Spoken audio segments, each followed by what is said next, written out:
안녕하십니까. 네, 한 주간의 시황을 리뷰하는 오프더마켓 시간이 돌아왔습니다. 저는 투자전략팀의 황산해 연구원입니다. 네, 안녕하세요. 기업분석팀 전채원 연구원입니다. 안녕하십니까. 안녕하세요, 재원 씨. 잘 지내셨죠? 네, 오랜만에 뵙는 것 같네요. 맞아요. 제가 개인적인 사정으로 하루가 딜레이 되게 되어가지고 맞습니다. 네, 목요일 하게 됐는데 목요일 하기 잘한 것 같아요. 와, 저도 그 생각을 했어요. 시황을 오늘 아침에 발표를 하고 이제 다시 대기를 하고 있는데 속보가 떴더라고요. 아, 맞습니다. 보셨어요, 맞습니다. 재원 씨? 한번 설명해 주실래요? 그래서 네. 오늘 오전에 미 연방 법원에서 트럼프 대통령의 상호 관세가 위법이다라는 판결을 내렸잖아요. 맞습니다. 네, 그래가지고 관련해가지고 이런 종목들에 대한 움직임이 빠르게 나타나고 있고 뭐 미장부터 해서 미국 선물도 좀 움직이고 있거든요. 그래서 이 부분에 대해서 좀 얘기를 드려야 될 것 같아서 이 부분을 좀 빠르게 준비를 해왔습니다. 네. 얘기를 해볼까요? 네. 그러면 부탁드리겠습니다. 네, 일단은 이제 미국에서 이제 국제무역법원에서 이제 IEEPA 그러니까 비상경제권한법을 기반으로 한 이제 트럼프의 상호 이런 4월 2일 날 발표한 관세가 위법이다라고 판결을 내리면서 이제 어찌 보면은 트럼프의 이런 관세 행보가 스탑되는 그런 상황이 발생을 했죠. 해당 이제 판결을 이후에 트럼프가 항소를 제기를 했어요. 항소를 제기를 하면서 이제 다시 좀 이런 부분들이 좀 논쟁거리로 이루어지는 것 같았긴 한데 그렇지만 이렇게 판결이 내려지게 되면은 효력은 바로 발생을 하거든요. 그리고 이제 이 효력에 대한 이제 집행 중지를 신청을 해야 트럼프 행정부에서 그 이를 인용을 해줘야 관세 부과를 멈추라는 이제 판결을 멈출 수가 있는 거죠. 그러니까 한마디로 지금 현재 한 상황에서는 이제 트럼프의 보편 관세나 이런 4월 2일 날 부과한 그런 관세에 대한 부분들은 정지가 될 거고 이제 근본 판결에 나왔던 부분들은 10일간의 이행 기간을 이제 부여하겠다. 10일 동안 이런 관세를 멈출 수 있는 그런 기간을 부여하면서 이제 트럼프가 더 이상은 좀 칼춤을 추기 어려워지지 않았나라고 말씀드릴 수 있을 것 같아요. 근데 사실 저희가 이런 부분들에 대해서는 옛날부터 했었어요. 맞아요, 저희 맞아요. 방송 초기에서도 트럼프의 이런 무역법에 대한 관세 부과에 대한 근거가 과거의 이란을 규제하고 이런 부분들에서 활용을 했던 이제 IEPA를 활용을 해서 사업적으로 좀 취약하다라는 부분들을 말씀을 드렸었는데 이런 부분들이 이제 근본 판결로 인해서 좀 사법부 측에서 브레이크가 걸리는 그런 모습이 나오게 됐습니다. 네, 그러면은 대체 앞으로 트럼프 관세의 방향성을 어떻게 봐야 되는 건가요? 그러니까 이제 트럼프가 그동안에 보편 관세를 무기로다가 이제 국가들과 협상을 했었죠. 이런 협상들에 있어서 국가들이 일단 그 대상 국가들이 판단을 보류할 수 있겠죠. 첫 번째로. 왜냐하면은 트럼프는 그동안에 보편 관세를 부과해서 이 부과 보편 관세나 아니면 상호 관세를 빼줄 테니까 우리와 협상을 하자라는 스탠스였는데 이런 부분들이 미국 내에서 브레이크가 걸리게 되면은 국가들 뭐 EU나 한국이나 뭐 일본과 같은 국가들이 아직은 얘네도 확정이 안 됐구나라고 할 수 있을 거 아니에요. 트럼프 행정부의 그런 발언들이나 아니면 이런 협상의 파워가 좀 약해질 수 있다라고 좀 볼 수 있겠고 두 번째로는 이제 저희가 이제 기업 단에서 봐왔던 그런 관세에 대한 비용 압박을 받아왔던 그런 부분들은 조금 완화가 될 수 있을 것 같아요. 네. 그래서 그러면은 지금 이번 주가 거의 EU와 협상을 막 이렇게 계속 진행하던 중이었던 거잖아요. 네. 그러면은 그거에 대해서도 또 새로운 변수가 하나 생긴 거네요. 그쵸. 엄청 큰 변수라고 생각을 하고요. 그리고 이제 대신 좀 부정적으로 바라본다면은, 그러니까 지금 시장의 반응 같은 경우에는 긍정적인 부분이 있어요. 부정적으로 봤을 때는 좀 안 좋은 부분들은 우리가 그동안 봐왔던 부분들 중에서 기업들이 향후 관세의 방향성을 확인을 하고 투자를 집행하겠다라는 그런 스탠스가 많았었잖아요. 예를 들면은 뭐 미국의 리쇼어링 하는 기업들 같은 경우에도 아직까지는 관세를 지속할지 안 할지 모르게 되니까 이런 부분들이 좀 연장될 수 있다. 그러니까 차라리 예를 들어서 이런 부분들은 차라리 트럼프가 관세를 부과하는 거를 이제 합법화 되면은 그럼 기업들의 움직임이 나올 수 있고 방향성을 볼 수 있는데 이런 불확실성이 계속 지속이 된다면은 조금 더 지연될 수 있다라고 말씀드릴 수 있을 것 같고 왜냐하면 이게 그 이후의 과정을 말씀드리면요. 그러니까 트럼프가 지금 이제 연방국제무역법원, 그러니까 CIT라고 하는 법원에서 이제 위법 판결을 받은 거고요.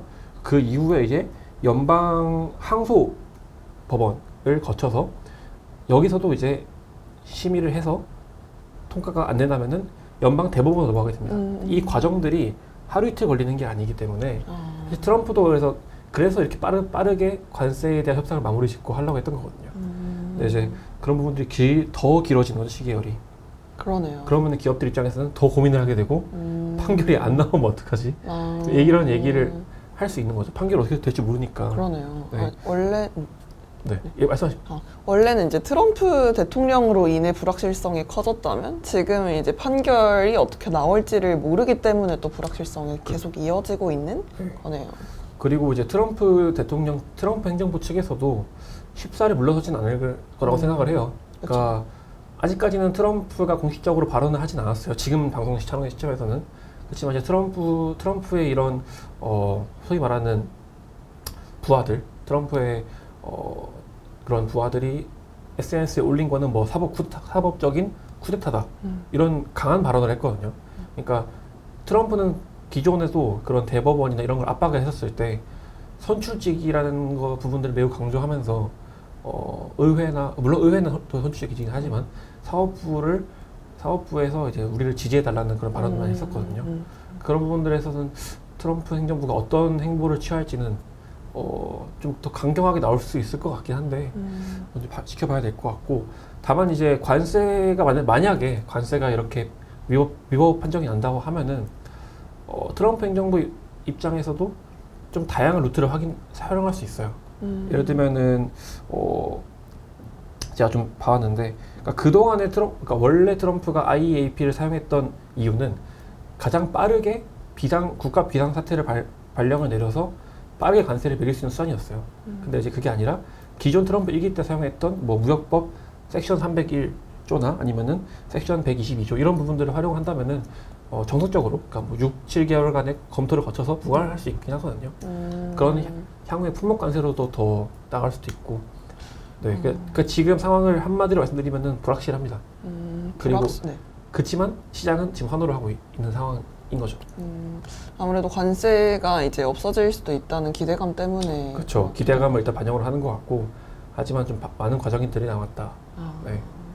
불확실성이 계속 이어지겠네요. 그러면 좀. 그리고 그런 불확실성과 함께 우리가 봐야 되는 건 늘 그 상황이 만약에 지금 4월 2일, 그러니까 한마디로 미국 증시가 이제 저점을 찍었던 그 시기였다면은 더 빠르게 반등할 수 있었을 텐데 지금은 거진 이제 S&P가 6천을 바라보고 있잖아요. 네네. 이 상황에서 이런 뉴스가 호재일까 악재일까에 대해서는 좀 더 지켜봐야 되지 않나. 왜냐하면은 아까 말씀드린 것처럼 이제 트럼프 정부의 방향성을 몰라요. 그쵸. 정책 방향성을 모르게 됐어요. 어떻게 될지도 모르는 상황이고, 네, 그럴 때는 좀 리스크 오프보다는 리스크 온보다는 리스크 오프 성향이 강해질 수 있다고 저는 보거든요. 그러면은 이제 한동안 시황을 좀 시장의 방향이 어떤 식으로 흘러가는지를 좀 계속 봐야 되겠네요. 그렇죠. 이런 그러니까 우리가 그동안 보지 않았던 사업적 뉴스도 많이 보고, 저도 이번에 그런 과정에 대해서 알게 된 지 얼마 안 됐지만은 그런 뉴스 플로우가 그동안 안 보던 부분이잖아요. 그렇죠. 좀 봐야 될 것 같고요. 그리고 이제 한 가지 더 말씀드리면은 우리가 저번 주에 얘기했던 그 크고 아름다운 법안 기억하세요? 그 법안을 밀어붙일 수 있었던 이유가 뭐냐면은 관세에 따른 수입이거든요. 왜냐면은 감세 정책을 하려면은 재정 부담이 생기잖아요. 네. 재정 부담을 충당하기 위해서 관세를 활용을 하겠다라는 거였는데 관세가 스탑이 돼버리면은 이 정책도 브레이크가 걸릴 수가 있어요. 그러니까 트럼프가 지금 하원을 통과했잖아요. 이 해당 법안이. 하원을 통과를 할 때 그런 걸림돌이었던 강경 보수파들은 주장해왔던 것이 재정 부담을 얘기했었거든요. 근데 관세가 위법 판정이 나면서 부담이 더 커졌잖아요. 네. 그러면은 이런 연쇄 효과로 그 OBBBA, 그러니까 크고 아름다운 법안 또한 영향을 받을 수 있다. 지금 상원 표결만 앞두고 있거든요. 네, 맞아요. 상원 표결에서 또 한번 분쟁이 발생할 수도 있다라고 이제 볼 수 있을 것 같아요. 거의 뭐 다 불확실성이고 지연되고 확실하지 않은 상황이 되어버렸네요. 정말 다 그렇죠. 관세로 인해서 이제 된 거다 보니까. 안 좋게 보면 노이즈가 다시 시작되는 걸 수도 있습니다. 맞습니다. 이제 왜냐면은 관세 적응했잖아요, 우리. 네, 맞아요. 적응했는데 다시 또 새로운 국면이 발생을 한 걸 수도 있어요. 아, 쉽지 않은 네. 장이네요, 진짜. 그 타코라고 들어보세요, 타코? 아, 네네네. 타코 들어보셨어요? 타코가 뭡니까? 타코가 트럼프 always 치킨 오가 뭐죠? 오가 제가 적어놨었는데 트럼프 always 오늘 아웃. 치킨 아웃. 네. 그러니까 트럼프는 항상 쫄려서 되돌아간다. 이런 밈이 나오고 있던 만큼 시장이 관세 노이즈에 적응을 했었었는데 어찌 보면은 다시 또 방향성을 잃을 수도 있을지 않을까 라고 보고 있어요. 네, 맞습니다. 좀 길게 정리를 해봤는데 네. 오늘은 그래서 오늘 이제 긴급하게 오전에 이런 이슈가 한 번 네. 있어서 오늘 시황이 나오니까 다루면 좋을 것 같아서 이 정도로 얘기를 했고 내일 시황을 네. 좀 정리를 해서 글로써 좀 내보낼 수 있을 것 같습니다. 네. 이런 부분들은 하여튼 네, 일단 맞습니다. 시장은 호재를 반영하지만 저는 개인적으로는 불확실한 요인이라고 생각합니다. 그리고 금리도 올라가고 있어요, 사실. 아, 맞습니다. 금리가 올라가고 있다는 점은 아까 말씀드렸듯이 예산안, 그러니까 재정적인 압박을 받을 수밖에 없다라는 부분들을 반영하게 됐기 때문에 왜냐하면은 물가에 대한 우려가 줄었으면 금리가 올라갈 리가 없잖아요. 그렇죠. 그런 부분들도 좀 참고를 해보시면 좋지 않을까. 네, 맞습니다. 네. 그래서 오늘 이런 그 법안에 대해서 얘기를 해서 이제 오늘 방송은 모든 시황을 다루는 것보다 핵심적인 내용의 포인트를 짚어서 좀 질문 드리는 방식으로 진행을 하려고 하는데 이제 방금 말씀해주신 것처럼 그 요즘 미국 금리가 오르고 있잖아요.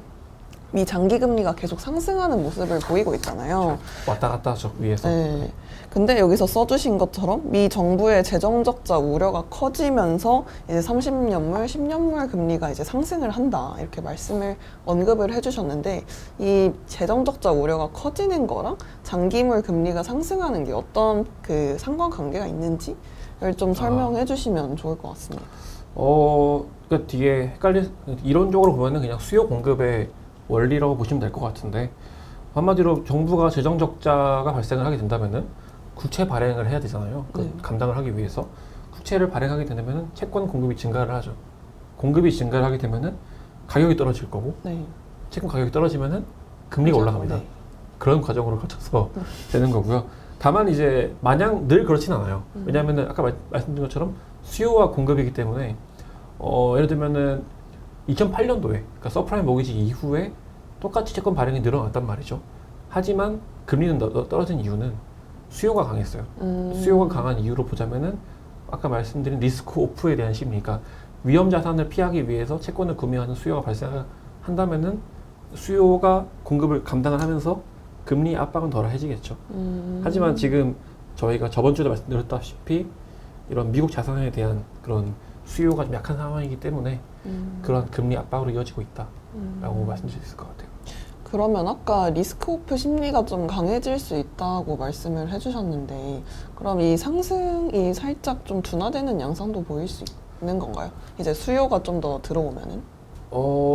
근데 이제 지금 상황을 봤을 때는 시장의 그런 위험 회피 성향이 미국 채권 매수로 이어지지는 않는 것 같아요. 그러니까 금이나 아니면 미국 달러를 대체할 수 있는 비트코인으로는 나오는 것 같은데 왜냐하면 지금 미국 신용등 간등되는 것도 그렇고 그렇죠.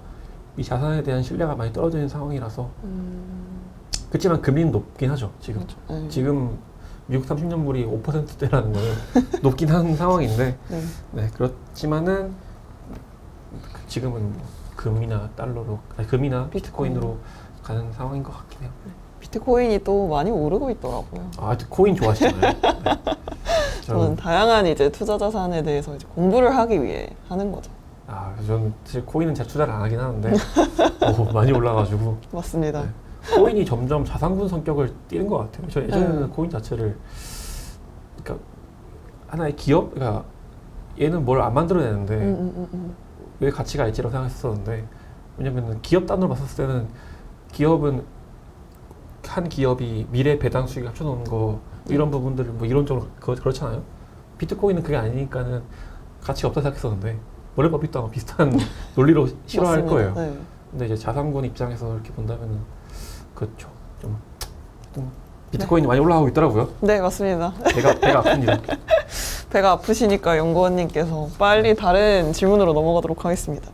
네, 그래서 22일 말고 또 26일에 보면은 이제 트럼프 대통령이 원자력 그 산업 원전 산업 활성화 관련된 행정명령에 또 서명을 했잖아요. 그래서 이 해당 행정명령 내용이 어떤 내용인지 그리고 좀 어떤 영향이 있는지를 좀 설명 부탁드리겠습니다. 그래서 네. 여기 보시면 여기 오클로 부분을 보시면 됩니다. 맞습니다. 이제 트럼프 대통령이 그러니까 지금 집중하고 있는 정책들 중에 하나가 이제 원전에 대한 규제 완화인 것 같아요. 그러니까 트럼프 행정부의 주 정책 방향성이죠. 규제 완화. 금융이든 뭐 아직까지는 아니지만은 헬스케어든 이런 부분들의 규제 완화를 노리고 있는데 이런 부분들이 이제 원전에 대한 내용도 나왔던 것 같고 또 자세한 내용을 보자면은 뭐 신규 원자로 승인에 대한 절차를 이제 간소화시키면서 이런 원자로를 건설하는 데 있는 어떤 딜레이들을 많이 줄여놨다 보시면 될 것 같고요. 그리고 뭐 바이든 정부랑 마찬가지로 원전 용량에 대한 확대는 뭐 비슷한 것 같아요. 트럼프나 바이든이나 다만 이제 규제 완화를 좀 풀어주는 부분들이 나오고 있습니다. 근데 이제 결국에는 이게 다 AI 수요에 대한 부분들이기 때문에 되게 제가 지금 이런 불확실성이 있는 상황에서 또 주로 그러니까 이러한 시장의 투자 심리는 보통은 이런 주도 산업들로 가거든요. 근데 이런 원전이나 전력 이런 테마들은 뭐 어떤 상황이든 어떠한 정책적인 환경이든 쭉 유지가 될 거기 때문에 맞습니다. 약간은 대피처로서 많이 추천드리고 있는 부분들이 원전입니다. 네. 그래서 이날도 오클로가 23%나 올라가지고 저는 되게 그렇죠. 깜짝 놀랐거든요. 오클로뿐만이 아니라 뭐 네. 뉴스케일 에너지도 그렇고 뭐 여기서 써놨듯이 카메코나 컨스텔레이션 에너지 이런 부분들 다 상승을 하고 있어서 네. 좋죠. 네. 아 보유. 저는 근데 보유는 하진 않지만 제가 네. 좀 재밌게 보고 있는 부분들이 이제 컨스텔레이션 에너지나 그런 비슷한 에너지 미국의 에너지 유틸리티 기업들이라 가지고 이런 부분들이 다시 시장에 좀 모멘텀을 받는 상황이기 때문에 재밌게 보고 있습니다. 이런 부분들. 약간 전력주들도 되게 많이 올랐잖아요. 사실. 많이 올랐죠. 그래서 지금은 이번에 엔비디아 추적 발표에서도 나왔어요. 그러니까 지금 가장 중요한 부분 중 하나는 결국에는 전력에 대한 그런 수요를 감당할 수 있는 인프라를 만드는 거기 때문에 이런 부분들은 지속적으로 뭐 25년이든 6년이든 이어질 테마인 것 같아요. 오래 걸려지는데 생각보다 이런 맞아요. 인프라들을 그래서 지속적으로 가능할 것 같습니다. 네. 사이클도 계속 그 호황이 이어지고 있는 것 같습니다. 네. 그래서 이제 마지막으로 이제 대망의 엔비디아 실적 발표가 있었잖아요. 아, 그렇죠. 모두가 그래서- 기다리시던 네, 맞습니다. 그래서 이 엔비디아를 빼놓고 방송을 하기에는 핵심을 빼놓는 거나 다름이 없기 때문에 네, 이번 엔비디아 실적이 좀 어땠는지 리뷰도 한번 해주시면 좋을 것 같습니다. 그 엔비디아를 보면은 약간 그 미국 야구 보시면은 오타니 오타니 같은 느낌이에요. 성장주인데 퀄리티를 갖추고 있는 부분들이 이번에도 뭐 가감없이 보였던 것 같고 컨센을 이제 중국 리스크를 제외한 실적 부분에 있어서 컨센을 이제 상회를 한 부분들이 있었고 뭐 대체로 다 잘 나왔던 것 같은데 저는 좀 주목하고 있는 부분이 이 마진에 대한 컨센을 제시했었을 때 25년 이제 후반 들어서는 70% 중반의 마진이 나올 수 있다라고 얘기를 가이던스 줬거든요. 가이던스를 참 보면서 엔비디아와 같은 성장세를 가지고 있는 기업이 또 엔비디아의 밸류가 PBR 기준으로 20배 중반 정도 되는 기업이 마진이 PER 기준으로 네, 마진이 이 정도 나온다. 그래서 진짜 말이 안 돼. 네, 그래서 성장주이자 퀄리티 주인 대표적인 종목이기 때문에 참 이런 종목들이 오히려 지금 같은 상황에서 더 매수세가 유입될 수 있을 것 같아요. 도피처로서. 왜냐하면 지금 미국 그 산업들을 보시면요, 뭐 경기 방어주부터 다 많이 올라와 있는 상태예요. 맞습니다. 한 차례 로테이션이 쫙 돌았기 때문에 오히려 지금 M7이 싸 보인다고 제가 말씀드렸던 이유도 저번에 많이 올랐어요. 그 외 업종들이. 그래서 그런 부분들에 있어서 지금 엔비디아가 다시 한번 모멘텀을 받을 수 있는 상황인 것 같고 지금도 올라가고 있고요. 맞습니다. 네, 되게 실적 발표가 어쩌면 실적 발표가 네. 예를 들면은 뭐 지금 로봇이나 전력기기나 아니면 원전이나 이런 파생되는 산업들까지도 좀 이렇게 산업을 살릴 수 있는 그런 기회로 작용할 수 있지 않을까. 주도주에 더 힘을 넣어줄 수 있는. 그렇죠. 네. 확실히 다 엔비디아 실적만 바라보고 있었는데 되게 잘 나오니까 주변에 이제 관련주도 같이 잘 가는 그런 그렇죠. 흐름인 거죠. 그리고 이제 젠슨항은 실적 발표를 할 때 특이하게 기업들을 언급을 해요. 자기 고객들 기업을 언급을 하거든요. 그래서 젠슨항이 어떤 기업들을 언급하느냐도 되게 시장의 관전 포인트예요. 거의 제가 알기로는 한 번 할 때마다 100개 정도 언급한다고 알고 있어요. 근데 그게 한마디로 자기의 클라이언트나 자기의 그런 서플라이어들한테 힘을 실어주는 거죠. 그쵸, 같이 그쵸. 가자. 근데 최근에는 이제 젠슨항 같은 경우에는 로봇이나 전력 관련된 부분들에 대해서 많이 힘을 실고 있기 때문에 발언에 있어서도 피지컬 AI 이런 부분들 그런 부분들이 향후 한 1년, 2년을 주도할 만한 테마니까는 이제 이러한 불확실성 있는 상황에서는 그쪽을 또 집중하는 것도 나쁘지 않습니다. 로봇 그리고 전력, 원전 네, 그런 부분들. 알겠습니다. 그런 부분을 좀 더 주목을 해보도록 하겠습니다. 네, 그러면은 오늘 방송은 이 정도까지만 하고 이제 그러니까 어제 그 엔비디아 실적 발표가 나왔는데 그러면은 또 이제 다음 주 시황이 되게 또 궁금해지는 상황이잖아요. 네. 이제 그러면은 다음 주 시황은 좀 어떻게 봐야 되고 어떤 게 좀 중요해 보이시는지 또 한번 짚어주시면 좋을 것 같습니다. 다음 주도 실적 발표들이 몇 개가 있습니다. 뭐 코스트코부터 베스트바이, 달러 제너럴 이런 리테일러들 실적 발표가 있고요. 그리고 또 이제 델, 또 클라우드 스트라이크 이런 기업, 테크 기업들도 있는데 저는 그냥 관세랑 사업 리스크가 계속 쭉 이어질 것 같아요. 이게 관세랑 사법 노이즈뿐만이 아니라 의회도 이제 개입을 시작할 거고, 뭐 상원에서 그 아까 말했던 감세안을 반대를 하니 많이 이런 부분들에서 나올 것 같고요.